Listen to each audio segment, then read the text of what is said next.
सो अस्सलाम वालेकुम गाइस, आप देख रहे हो KYT बॉय, जहाँ पे आपको जो कश्मीरी यूट्यूबर्स की न्यूज़ देखने को मिलती है। आज मेरे पास जो काफ़ी ज़्यादा अपडेट्स हैं, तो इसलिए वीडियो को एंड तक देखते रहे। तो चलिए आज की इस इंटरेस्टिंग वीडियो को स्टार्ट करते हैं। तो चलिए फर्स्ट न्यूज़ के बारे में बात करते हैं। मैं बात करूँ आमिर माजिद के बारे में। तो ये जो है कश्मीर आए हुए हैं राइड पे, एंड आज के व्लॉग में इन्होंने जो है कुछ ऐसा बोल दिया था और उसके बाद जो बहुत सारे लोग यही कमेंट्स वगैरह कर रहे हैं, जैसे कि आप स्क्रीन पे देख ही सकते हो कि आमिर माजिद ने ये जो आर्मी को बोला। एंड बहुत सारे लोग ये भी कमेंट कर रहे हैं कि आमिर माजिद को सॉरी बोलना चाहिए इस बात पे। बाकी आप लोग इस बारे में क्या सोचते हो, नीचे कमेंट्स में जरूर से बताना। नेक्स्ट हम बात करने वाला है इश्तियाक जी के बारे में। तो इश्तियाक जी का जो एक डिस्ट्रैक आने वाला था आमिर माजिद पे, बहुत टाइम से वो बोल रहे थे, एंड उन्होंने जो है उससे रिलेटेड एक स्टोरी पोस्ट करी थी। उन्होंने क्या कहा आप खुद ही देख लीजिए। सब लोग मुझे पूछ रहे हैं कि जो डिस्ट्रैक है वो कब आएगा ट्राईमेटिक।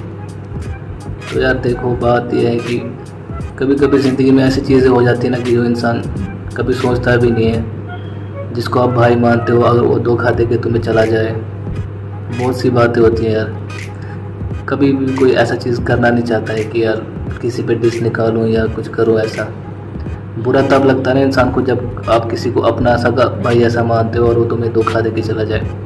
और इश्तियाक जी ने जो है लाइव ही उस डिस्ट्रैक को जो है डिलीट कर दिया, तो शायद से अब वो डिस्ट्रैक नहीं आएगा। बाकी आप लोग इस बारे में क्या सोचते हो, नीचे कमेंट्स में जरूर से बताना। तो चलिए नेक्स्ट न्यूज़ के बारे में बात करते हैं। मैं बात करूँ शीरकुर आसिफा के बारे में। तो ये जो है एक कश्मीरी गर्ल है, एंड आप लोगों को पता ही होगा काफ़ी टाइम पहले जो इनके कुछ वीडियोज़ वगैरह वायरल हुए थे, जहाँ पे इन्होंने जो ऐसा बताया जा रहा था कि इन्होंने जो अपने हस्बैंड को जो है चाकू मार दिया था। एंड उसके बाद जो काफ़ी ज़्यादा लोग इनको जो एक्सपोज वगैरह कर रहे थे कि ये जो है मतलब ऐसा कैसे कर सकती है ये वो। बहुत सारे लोग जो है इन पे मीम्स बना रहे थे। एंड कल जो है इन्होंने एक स्टोरी पोस्ट करी थी, जैसे कि आप स्क्रीन पे देख ही सकते हो, जिसमें इन्होंने जो बहुत सारा कुछ लिखा था। तो मैं आपको शॉर्ट में समझा देता हूँ। इन्होंने ये लिखा था कि इनको जो है मजाक वगैरह ना बनाओ उस चीज़ का जो भी वहाँ पे हुआ था, एंड इनको पता है वो स्टोरी वहाँ पे क्या हुआ था। एंड लोग जो है एक साइड की स्टोरी सुनते हैं, दोनों साइड की किसी ने भी नहीं सुनी। एंड जो भी वहाँ का जो सच है वो जल्दी लोगों के सामने आएगा। बाकी आप लोग इस बारे में क्या सोचते हो, नीचे कमेंट्स में जरूर से बताना। तो चलिए नेक्स्ट न्यूज़ के बारे में बात करते हैं। मैं बात करूँ वकार खान के बारे में। तो ये जो है कश्मीर के सिंगर हैं, एंड रिसेंटली जो इनकी शादी हो चुकी है, इसके लिए इनको कॉन्ग्रेचुलेशन। एंड इनकी शादी में जो कुछ सिंगर्स वगैरह भी आए हुए थे, जैसे कि इशफाक कावा, काबल बुखारी।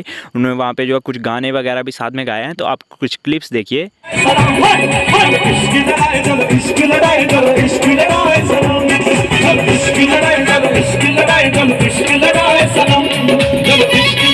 बस यार आज की इस वीडियो में इतनी न्यूज़ मिलते हैं नेक्स्ट वीडियो में। तब तक के लिए take care and bye bye.